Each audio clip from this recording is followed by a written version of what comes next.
Let's move on to the feud between Elon Musk and Donald Trump, which is actually related to everything that we are talking about. This is a clip of Donald Trump being asked about Elon Musk yesterday on his Alligator Alcatraz tour. Go ahead and roll this. What happened to Elon Musk? Nothing. No, he's upset he's losing his EV mandate, and he's very upset about things, but he could lose a lot more than that. I can tell you right now. Hey, Elon can lose a lot more than that. We might have to put DOGE on Elon. You know what DOGE is? DOGE is the monster that might have to go back and eat Elon. Wouldn't that be terrible? He gets a lot of subsidies, Peter.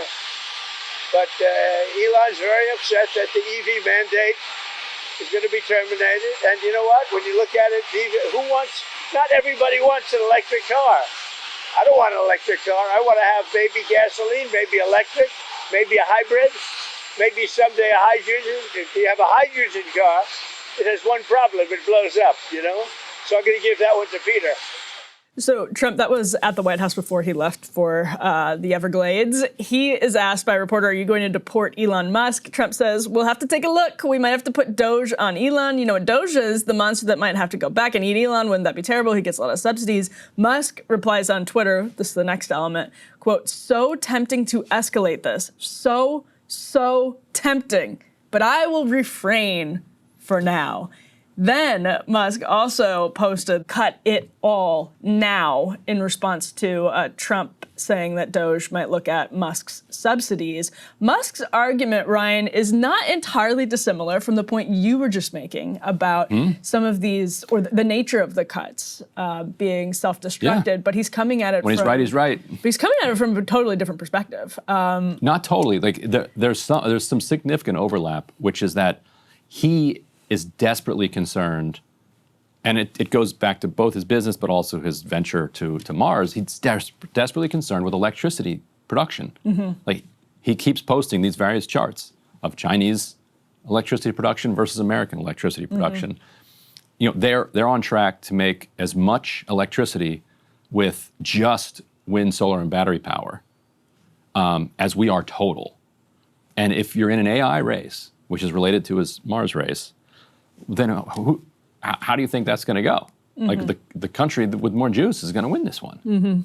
So that's where the overlap is. He also he doesn't like the deficit busting stuff because he wants to spend that money going to Mars. Well, that's where, when he's saying cut all of the subsidies now, I mean, it's easy to say that when he's on the outside looking in. I don't know Is it that easy to say? I'm sure his shareholders are like, shareholders are probably super excited. He doesn't mean that. Don't cut all those subsidies. I mean, and I blame everyone from Obama up, empowered this guy to have this power. Oh, he wouldn't exist without federal subsidies that Obama... And with Starlink and SpaceX and all these things, like this guy has cards to play, as Tesla Trump likes to say. Tesla was rescued by Barack Obama.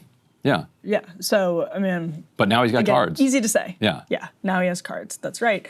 So I don't know, the threat to start a third party and all of that. Musk also had I thought it was a pretty interesting admission on X yesterday, Ryan. He was full reply guy, but he, in response to somebody saying that the chainsaw kind of made it harder for DOGE to do anything, he basically agreed and said that Milei gave him the chainsaw backstage, but in retrospect, he thinks that it did lack empathy. I believe that's what he said. Yeah, he said it's a fair criticism.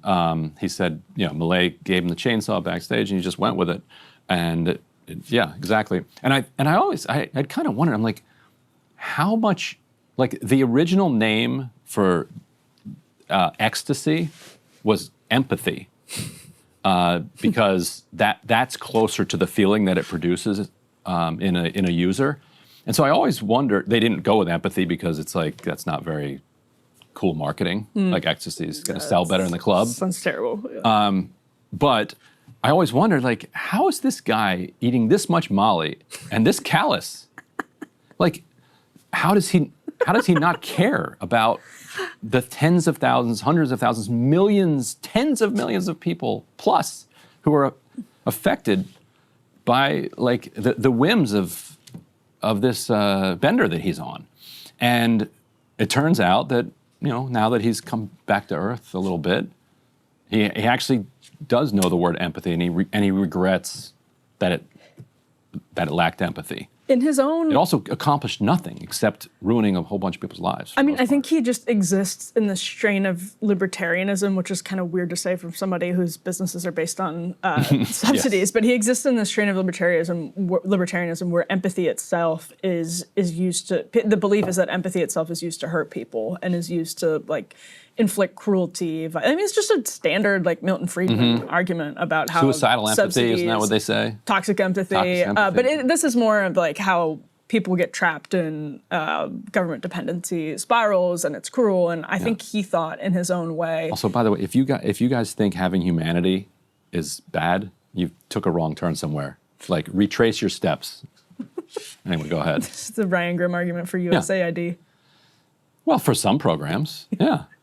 But I'm not even going to go down that. I was going to say you could make that argument about some of the bad programs that you lack humanity if you strip away this USAID aid.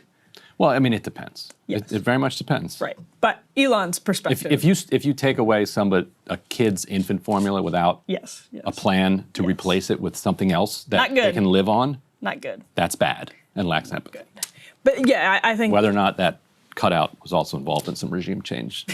Yeah.